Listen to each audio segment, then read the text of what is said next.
After studying this module, you shall be able to appreciate the need for establishing environmental treaties. You would learn about some important environmental treaties, and you would be able to evaluate the issues in the enactment of such environmental treaties. To begin with, it is important to understand that there are numerous species that inhabit our planet. These species, from the minutest of organisms to the largest of gigantic creatures, collectively are responsible for the well-being of the ecosystem. The survival and prosperity of all these species is interconnected and they are interdependent. However, more frequently than not, our civilization has failed to appreciate the true value of what nature provides to us. We have been accounting for some economic benefits much at the neglect of our life support systems, that is, the environment. Though it seems impossible to measure in economic terms the true value of nature, several economists and environmentalists have provided rough estimates of what it would be and what would happen to our lives and the cost that we would have to bear if such services are not provided by nature. The use of multiple databases point out that approximately the nature provides to the tune of $33 trillion worth of services every day, which is nearly twice as much as the gross national product of all countries in the world put together. What is the need for these environmental protection treaties? The ecosystem is in a sense the lifeline of the globe on which we live, on which we survive. We must value, nurture and preserve our environment, as its role and contribution in our livelihood and sustenance is invaluable. Economies around the world have witnessed tremendous economic progress over the 19th and the 20th centuries and have been pushing harder for far more growth. As a result of this, environmental and ecological consciousness has been pushed to the corner. However, nowadays the public and businesses have started paying greater attention to the glaring environmental realities. There has been an emergent concern towards global environmental problems, particularly in the developing world, and in the wake of their near crisis situation, both in terms of economics and the environment, this has become all the more important. Against this backdrop, different nations from around the world have come forward and joined hands at the world level through a multilateral mechanism of consultation to conserve and protect the environment that is directed to the acceptance of the international environment protection treaties. Over 400 multilateral agreements addressing the climate change have been established, and new treaties are being incessantly negotiated to address a vast array of environmental problems. This has led to what has been referred to as treaty congestion by the United Nations Environment Program. The numbers are quite impressive. Over the last 50 years, close to 500 globally recognized agreements have been signed by international frontrunners. Of these, 61 agreements are related to the atmosphere, 155 cater to biodiversity, 179 address issues related to chemical and waste and hazardous substances, 46 are land related conventions, and 196 are conventions broadly addressing water and related issues. And the environment is now supreme zone of global rule making after trade. What are the major environment protection treaties? First and foremost comes the famous Kyoto Protocol, KP for short. The United Nations Framework of Convention on Climate Change, UNFCCC, proposed the KP in 1997. It commits parties through international obligatory emission depletions and such commitments that in the future they would bring down the level of emissions of greenhouse gases. The protocol was accepted on 11th December 1997 in Kyoto, Japan, and came into power on 16th February 2005. The list of rules for application of the protocol were accepted by the Committee of Parties COP 7 in Marrakesh in Morocco in 2001, and these are known as the Marrakesh Accords. The first obligation period began in 2008 and came to an expiration in 2012.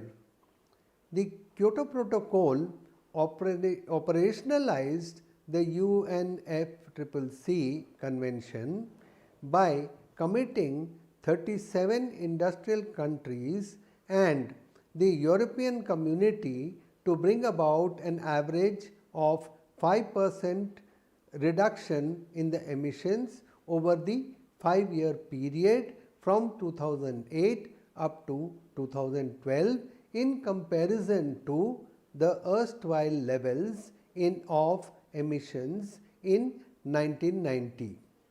It binds only the developed countries, as it finds that they are mainly responsible for the current high level of GHG emissions in the atmosphere, which are a result of over hundreds of years of industrial action. Though the parties are required to meet the prescribed targets primarily through national measures, the protocol offers 3 market-based mechanisms to facilitate emissions reduction by different nations.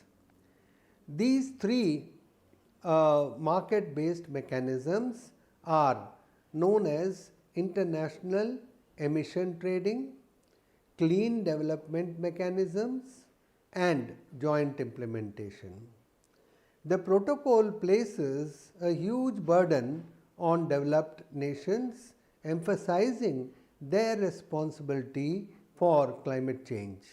But through its market-based mechanisms, it incites GHG diminution to start where it is most cost effective, such as in the developing world.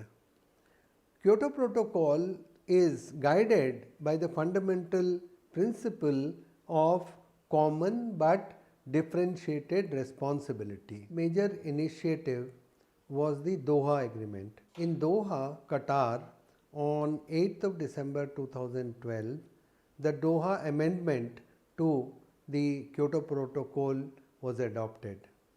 This launched the second commitment period starting on 1st January 2013, and it is to continue up to 2020. The amendments include the following: new commitments for Annexure 1 parties to the Kyoto Protocol, which are the developed countries who had agreed to take on the commitment in the second commitment period from 1st of January 2013 to December 2020. A revised list of greenhouse gases was to be reported on by the parties in the second commitment period. Therefore, they were to report on a new list of greenhouse gases. Further to this, the amendments to several articles of the Kyoto Protocol, which were specifically referenced issues pertaining to the first commitment period and which needed to be updated for the second commitment period. So, this was broadly what was discussed and decided in the Doha Amendment. Now, coming back to the review of the first commitment period, that is from 2008 to 2012, the parties had committed to diminish the greenhouse gas emissions on an average of 5% against the 1990 levels. Moreover, in the second commitment period from 2013 to 2020, the parties have committed to bring about a reduction in the greenhouse emissions by at least 18% below the 1990 levels. This was a substantial reduction. The arrangement of parties, however, is different for the two periods. The 8 sessions of the Conference of Parties was convened on 8th December 2012 in Doha, Qatar, which served as a summit of the parties to the protocol CMP. Here, 11 countries or parties agreed to adopt the Kyoto Protocol, surprisingly including Bangladesh, Barbados, China, Honduras, Kenya, Mauritius, Micronesia, Monaco, Norway, Sudan and the UAE. So, that brings in a lot more of emerging and developing economies. Only some of them, in fact, like Norway, was a developed economy. But the interesting observation is that it includes China, which is one of the largest economies in the world. The Kyoto Protocol has stimulated governments to formulate green policies and to urge businesses to make environment friendly investment decisions, thereby initiating a truly global emission declining regime for stabilizing the ecosystem. The protocol is also expected to provide inspiration for the conceptualization of international agreements on climate change in the future. So, there was quite a lot going on in this area of international legislation. Now, let us see what happened further through this. In Durban, South Africa, the ad hoc working group on the Durban Platform for Enhanced Action, known as ADP, was constituted to design a protocol which would be valid for all the parties. This protocol would be an additional legal tool or an agreed consequence with legal binding under the convention. The ADP is expected to finish its work as soon as conceivable, but no far ahead than 2015.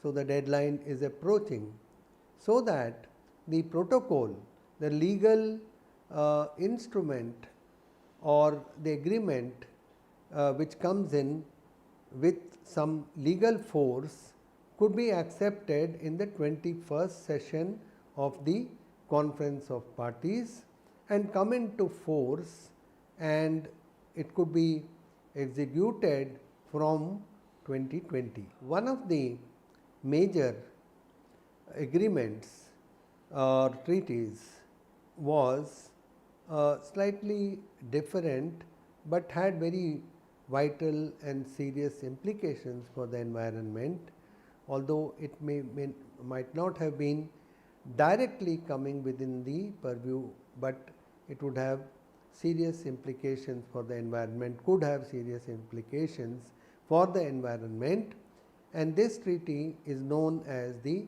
Comprehensive Nuclear Test Ban Treaty, that is CTBT. The CTBT has been proposed to forbid all testing of nuclear weapons in all environments. So, you could imagine that what all was going on before this treaty came into force. Testing of nuclear armament, nuclear weapons was done almost everywhere in the atmosphere. That is, nuclear weapons were tested underground, under the seas, in the air, in the atmosphere, and even further up in the space. Since the Second World War, several attempts have been made to negotiate a comprehensive test ban treaty. It was only in the 1990s that the treaty actually became a reality.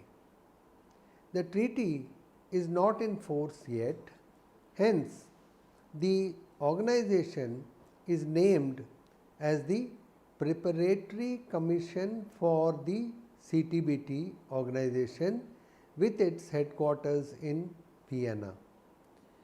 The CTBT was negotiated during 1994 to 1996 in Geneva. The treaty has been signed by 183 nations and sanctioned by 163 out of them as on March 2014. These nations include 3 of the nuclear weapon states, that is France, Russia and United Kingdom.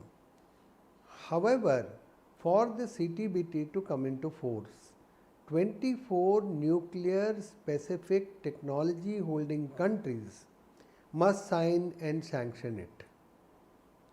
India, Pakistan and North Korea, some of the nuclear power nations, have yet to sign the treaty. The basic obligations for the parties to the agreement include the following. Each state party undertakes not to carry out any nuclear weapon, test, explosion or any other nuclear explosion, and to prohibit and prevent any such nuclear explosion at any place under its jurisdiction or control. This is the first clause. The second clause I read out.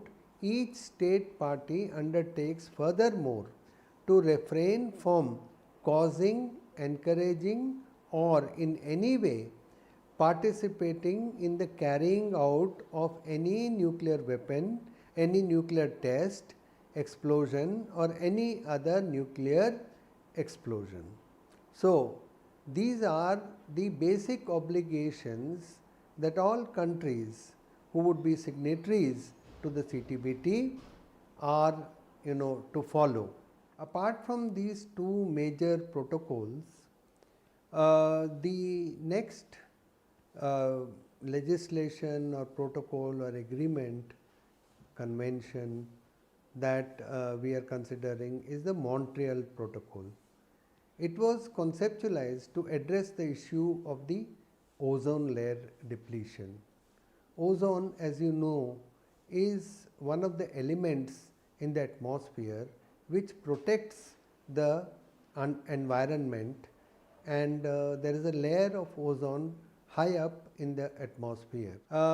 This ozone layer has been constantly depleted on account of the environmental pollution.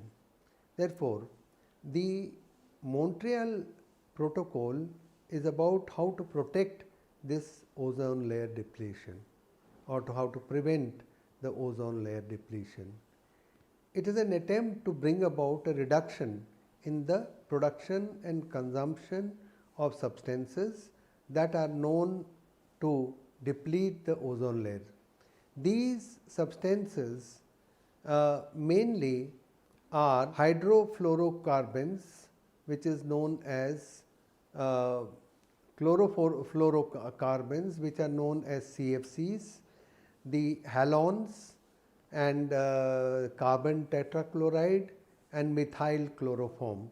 So, these are certain gases which corrode the ozone layer. The idea is to reduce the abundance of these constituents in the atmosphere and preserve the Earth's fragile ozone layer. The original Montreal Protocol was established on 16th of September 1987 and it came into power on 1st of January 1989. On 16th of September 1987, the treaty was unlocked for signature and it came into power, as we said, on the 1st of January 1989, followed by the first meeting at Helsinki in May 1989.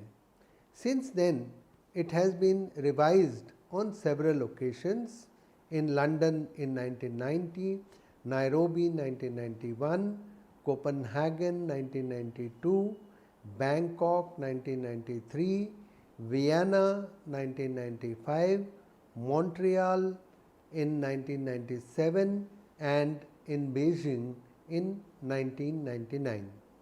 The Montreal Protocol has made a tremendous contribution in bringing down the production and consumption of ozone depleting substances which are employed in agriculture or in consumer and goods and consumer durables like refrigerators, air conditioners, or for industrial use all across the globe. It has also been able to produce benefits for the climate, as some of its targeted substances are greenhouse gases as well. In 2010, the agenda of this protocol has been dedicated to the phasing out of hydrofluorocarbons, a substance that depletes the ozone layer and is mostly used in refrigeration and cooling applications and in the production of foam products. Therefore, the treaty has a financial mechanism, and this is known as the Multilateral Fund for Implementation of Montreal Protocol, and it has sponsored the incremental expenditures of compliance in developing countries since 1991. Obviously, to support a protocol of this order, of this global order, it is necessary to have some financial arrangements. This is the complement with the global environmental facility in countries with economies under transformation. Then we have the Convention on the Prevention of Marine Pollution by Dumping of Waste and Other Matters. So, earlier we were talking about the atmosphere, we were talking about the air above us, now we are talking about a very large contingent of the global environment, which are the seas.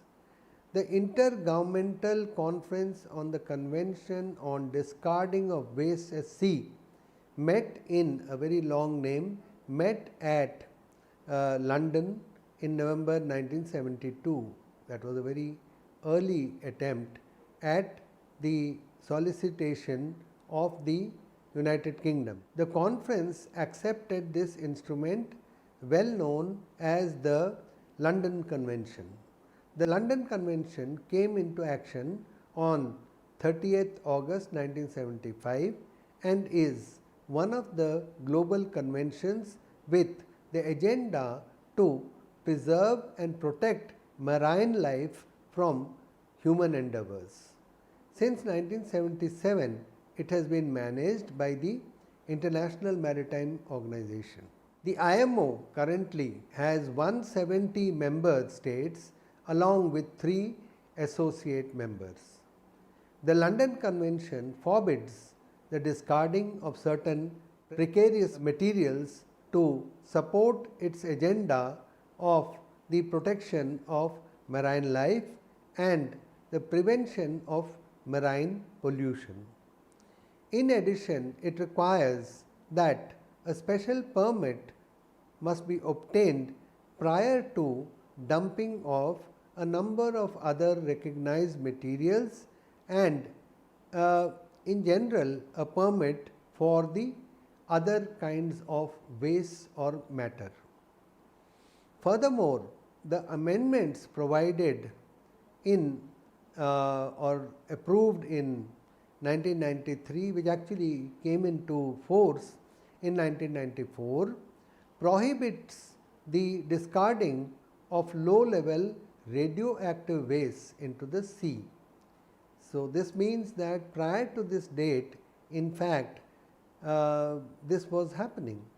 In addition, they have forbidden, the conditions have forbidden the discarding of industrial waste by 31st December 1995 and banned the burning of industrial waste at sea. Moreover, the parties adopted a protocol to the Convention on the Prevention of Marine Pollution by Dumping of Waste and Other Matters in 1972 and later in 1996.